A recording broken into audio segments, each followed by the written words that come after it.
What's up guys, Barry Gaming here, back with some more Idle Heroes, and today we're on one of our throwaway accounts because I want to show you guys exactly what you need to be doing with this card Clash of Illusion event, because I've seen some people high roll, some people low roll. Either way though, you're going to want to do this right here. You're going to want to buy all 60 of these. Oh wait, it doesn't let you do all 60 in one go. I was like, wait a minute, there's no plan to do all 60. You want all 127 of these, and then beyond that, you're going to get another 42 throughout the week. Now, the ultimate goal here is to get to at least stage 7, which seems very, very possible because everybody that's done 60 plus the free 7 have gotten like halfway through stage 4, which means getting to stage 7 is easy. Getting to stage 9 this week is the big payoff. Not only are you getting some more Cloud Island materials, but you're getting 5 more of these glorious treasure coins. Now, this Bee Awakening bound item, that's just not going to be acquirable as a complete free-to-play, so just be prepared. But getting to stage 9 can be possible. You're just gonna have to follow a few quick little things. So we're gonna go over a bunch of tips here on how to optimize this. Now, number one, you're gonna want to go and try to get your best teams built with your Shadow, your Dark, and your Transcendence heroes here, because they're gonna have the best damage bonus. Now, one thing to note, you are going to be getting cards like this where you can turn a selected hero's faction into Transcendence and try to get better bonuses. In reality, one of the best ways to do this event is to summon out all 3 teams in the beginning and then trying to figure out which teams can get your best bonus. If you look at a team and you're like, oh yeah, that team is kind of garbage, I really can't see myself getting this one powered up, use some of these cards that are going to be less useful in other situations and then just chuck the team in. Like, you're just going to go ahead and attack right there, get that done. This team can be pretty solid, so can this team, and you're going to want to keep summoning more teams out just to see if you can get bonus cards. Now, one thing to note, these bonus cards, another tip, go away once you beat a stage. Once the stage is done with, these cards disappear, so you want to spend these cards. So my idea here is we're going to go for the highest, most powerful team possible, and we're going to just start stacking buffs up over here because these buffs are going to give more and more power. And then again, other teams we're going to just kind of throw away. Doing math here is going to be extremely important. Typically, this takes like 20-ish cards, so 2 full teams. But if you kind of do this a little more optimally, you can kind of run through teams like this. And then you can see like here, initial power of heroes from Dark, Light, and Transcendence is perfect over here. Again, another bonus. You might be able to get away without having to chuck all of your cards in at the same time. And again, doing something like this, you can see we have 68. We're going to go ahead and do the attack here. And then finally, we're going to have about 20,000 points we need to do. A lot of times you can see right here, you don't need to fully fill this out. So you want to just try to get by with the most minimal hero cards used right there. And I think we started with what, 127. So that round only took us 17 instead of the 20 plus, because we used our buffs smartly. So I'm going to show it to you guys again to see exactly what we can do. This time we're looking for Fortress, Light, and Transcendence heroes to be the best combo against this enemy, and sadly so far these have not been great ones just yet. This one down the bottom looks pretty good, so first and foremost I'm going to swap you over to get a better aura. This one I'm going to do the same thing. I'm just going to do that there so they can get an attack in. Both of these teams look a little lacking. I'm just going to chuck them both in, get a new 6, because getting a new 6 in here means we get more cards. And you can see here, we're going to be able to really power up this one team supercharge. So we're going to send these in again, just shoot them into the enemy there. And then this is where we really need to see what our buffs look like. So we have a buff there, and a buff there. That puts us at 59. So we are going to have to get another team here.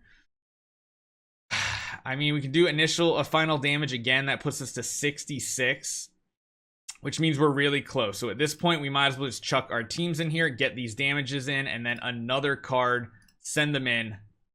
That gets the kill. And that just continues to go on more and more. So using these buffs smartly and acquiring them, like accumulate them at a proper rate, is kind of important. So if we continue pushing on, let's see how far we can make it with just these cards here. We should be able to make it to 7-ish. So this one is looking pretty solid so far. So again, Dark, Transcendence, and Abyss. What does this card do again? This team's faction restraint bonus. So again, I kind of want to get like this team a little bit more stacked. I think I just want to chuck that team in and get a new 3 out just to see what we can find. This one here, we can just change you to Shadow. Send you in. Honestly, I think I might send this. Well, I don't know. Send this team in maybe. Get a whole new fresh squad. And again, we just want to start stacking our buffs up because it just seems like the best way to go about it. I really, oh yes, there we go. That's what I want to see. I want to see a Transcendence hero here. We can get that added on, and then we can start adding a ton of buffs on here. So I think what I'm going to do is I'm just going to chuck all our buffs onto our best faction restraint team and give all these buffs so we have a ton of damage going in. So now that should be pretty close to enough to get this guy beat, right? Just need to summon one additional hero, so not bad. We're doing pretty good. Like, overall, this is pretty solid. We're about at the halfway mark, and I feel like we already did better because, again, we started 127. How many did we use? 127.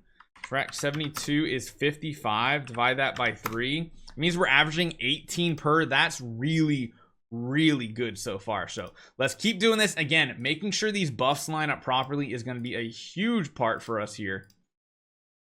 So yeah, I kind of like this team so far as the best. What's this one? Turns factions of heroes besides the selected target into the same one.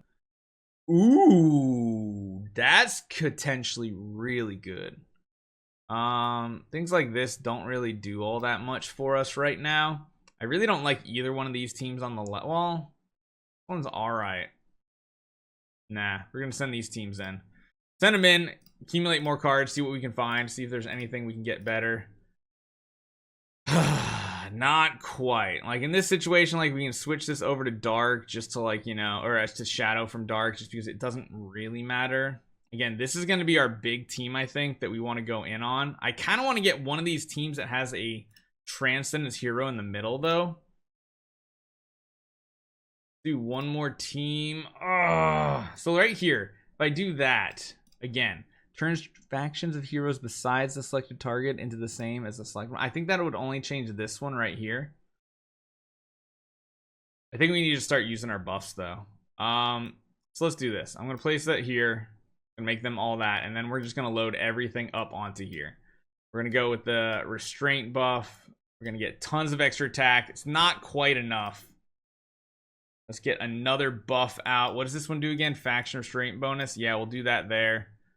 That should be enough now. I might have gone a little too... Yeah, I definitely went too far in on this one. So just be careful with how you're doing this because you don't want to waste your extra attacks like that. I probably could have got away with not using a full team.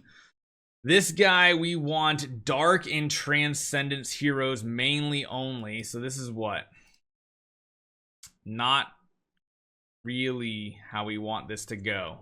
Again, we want to get a Transcendence hero dead in the center. I think right now we just send all teams in. I'm not a fan of any of them.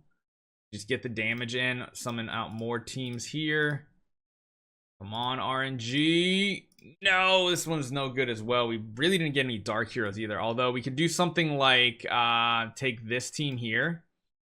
Do that and then put that right there, which is going to make all this dark. And then that's what we're going to do. We're going to pump all of our buffs into this one team right here.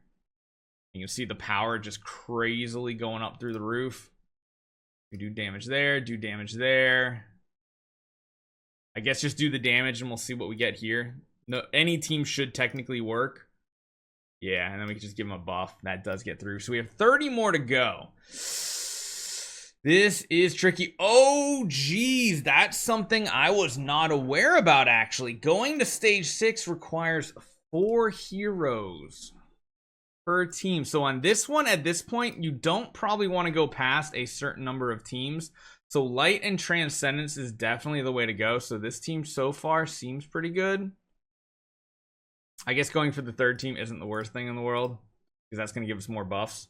Man, we didn't hit a single Transcendence hero. Dark, Light, and Transcendence. I guess we can feel like we're going to heavily invest into this one up here. The time being, we might as well do something like that. Send this team in. Ooh. So maybe going up to 9 isn't quite going to be ready. I was not aware this did jump up. So that is a big whoa. Not looking great. Man. You need a couple, and a lot of this is RNG based because these cards, like some of these are just completely useless for us, while other ones are like okay. Yeah, some of these cards are just becoming complete misses for us, and at this point we just got to send our team in and hope we get enough damage with these squads to get these cleared out. Because remember, we still have quite a few coming our way this week, but it does seem like it's not going to be quite enough. So something like that. 23, 34. Yeah, so we do get the kill there. I guess 9 might not be acquirable free to play, which does kind of suck, man. And the fact of the matter is, we're also just like, I don't like this at all. I don't like this one bit. Not at all, because that means now we're just getting like blah attacks in. And essentially we're gonna have what? So we got all those in, we get 7 a day, 42 more. 42 more should be enough to get through 2 levels. I don't know if completing 9 is possible. Getting through stage 8 definitely seems possible completely free to play. So what I would highly recommend you do, be sparing throughout this week. Wait mainly till Thursday. Do not go in completely with your starry gems just yet. Do whatever you need to do to get to stage 7, because even if you can't get the core of origin chest, like at the very least you're getting 2 of these stellar purchases, which to be honest is pretty insane. That's like really good rewards, because you're going to get sent it all in the mail. You're going to get a bunch of rewards too, and then you're going to be able to cash those in here, which, I mean, 1.25 million stellar shards. Everybody needs that type of dough. So as much as you might high roll this, I don't think you can necessarily high roll enough to get to level 9, but you, or I should say beat level 9, but you should be able to get to level 9. It's going to be really tricky. Hopefully you guys enjoy this one. Let me know what you guys think. Let me know if you guys came up with different strategies than me, and I'll see you guys next time.